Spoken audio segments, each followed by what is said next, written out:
Hello friends, સ્વાગત છે તમારું મારી ચેનલ ધમુસ કિચન એન્ડ બ્લોગમાં. હવે વ્રત ઉપવાસમાં આખો દિવસ ભૂખ્યા રહેવાનું હોય અને ફરાળથી પણ કોઈ પેટ ન ભરાય. તો જ્યારથી હું નાની હતી ત્યારે પણ મારા મમ્મી કહેતા કે વ્રત ઉપવાસમાં આ મીઠાઈ તો બનાવી જ લેવાની, કેમ કે બનાવવી સાવ સરળ છે. નહીં ચાસણી લેવાની, નહીં બાળવું કે નહીં લાંબી પ્રોસેસ, વળી એનર્જીથી ભરપૂર બને, એટલે દિવસમાં 2 પીસ ખાવાથી પણ સારી એવી તાકાત રહે છે. તો આજની ખૂબ જ ઝડપથી તૈયાર થતી ટેસ્ટી એવી મીઠાઈ બનાવવા માટે સૌથી પહેલા આપણે અહીંયા સાબુદાણા લઈશું. સાબુદાણાને જોઈ એકદમ સરસ ચોખ્ખા કરી અને આપણે લઈ લીધા છે. હવે આપણે મેજરમેન્ટથી જોઈએ તો 1 કપ જેટલા સાબુદાણા આપણે અહીંયા જોઈશે. અહીંયા પરફેક્ટ માપ લેવા માટે તમે કોઈ આવો મેજરમેન્ટ કપ લઈ શકો છો, અથવા તો ઘરમાં રહેલી કોઈ કટોરી કે વાટકીને પણ તમે માપ તરીકે સેટ કરી શકો છો. મેં અહીંયા આજે માપ લેવા માટે મેજરમેન્ટ કપ પસંદ કરેલો છે. તો અહીંયા સૌથી પહેલા આપણે 1 કપ જેટલા સાબુદાણા લઈશું. સાબુદાણાને આપણે થોડા ડ્રાય રોસ્ટ કરીશું. તો સૌથી પહેલા ગેસ ઓન કરીશું અને પેનને ગરમ થવા મૂકીશું.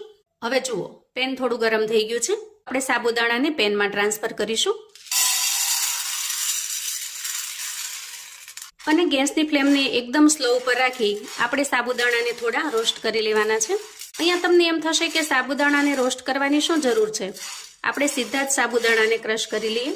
તો મિત્રો, એવી ભૂલ બિલકુલ ન કરતા, કેમ કે સાબુદાણાને રોસ્ટ કરશો તો એનો ખૂબ સરસ ફાઇન પાવડર બનશે.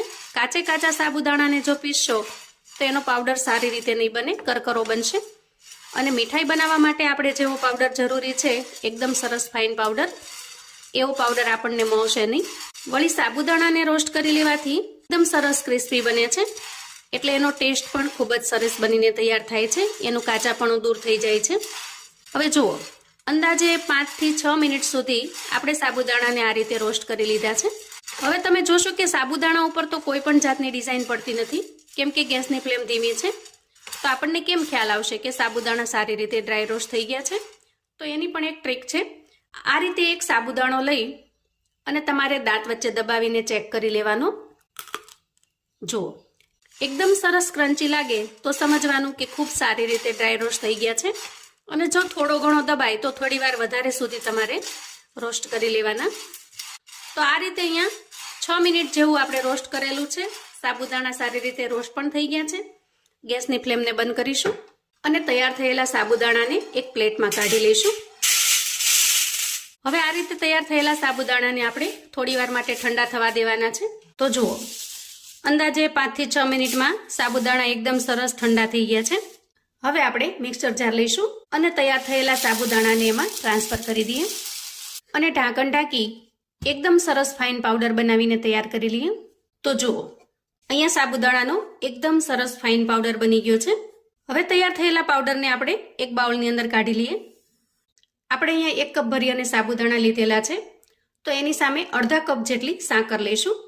આજની મીઠાઈ આપણે ફરાળ માટે બનાવી રહ્યા છીએ અને આ મીઠાઈ આપણે એકદમ હેલ્ધી રીતે બનાવીશું. તો મીઠાઈમાં નાખવા માટે આપણે અહીંયા ખાંડનો બિલકુલ ઉપયોગ નહીં કરીએ, એની જગ્યાએ આપણે અહીંયા સાકરનો ઉપયોગ કરીશું.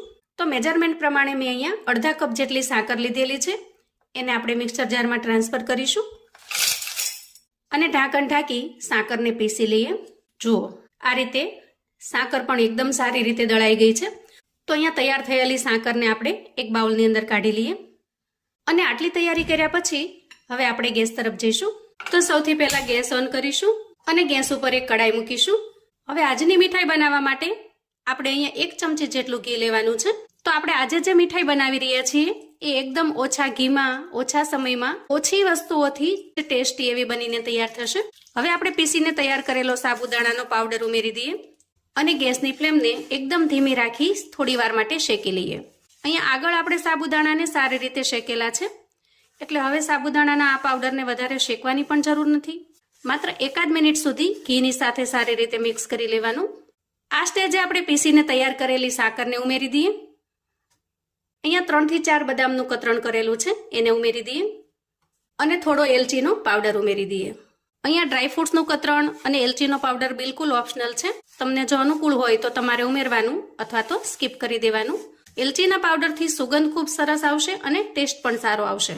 હવે આ બધી જ વસ્તુને પહેલા સારી રીતે મિક્સ કરી લઈએ. હવે આપણે અહીંયા જે કપથી સાબુદાણા લીધેલા એ જ કપ ભરી અને દૂધ લીધેલું છે.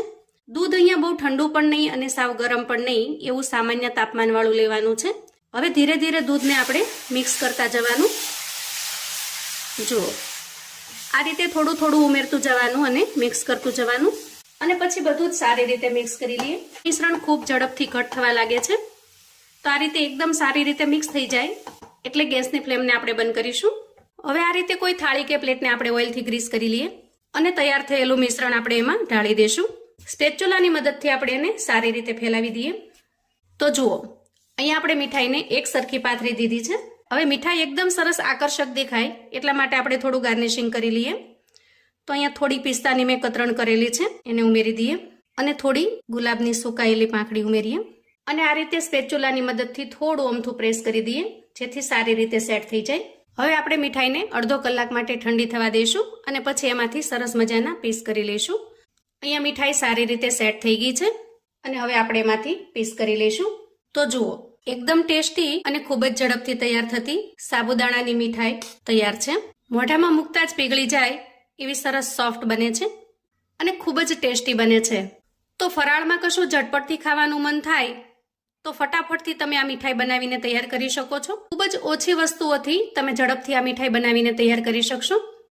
તો મિત્રો, આજની મારી મહેનત જો તમને થોડી ઘણી પસંદ આવી હોય તો વિડીયોને એક લાઇક ચોક્કસથી કરજો અને ચેનલ પર જો તમે નવા છો તો પ્લીઝ ચેનલને સબસ્ક્રાઇબ કરજો. આ વિડીયો જો તમને ગમ્યો હોય તો તમારા સગા સંબંધી મિત્રોને પણ મોકલી આપજો જેથી એમને પણ મીઠાઈની આ નવી રેસિપી મળે.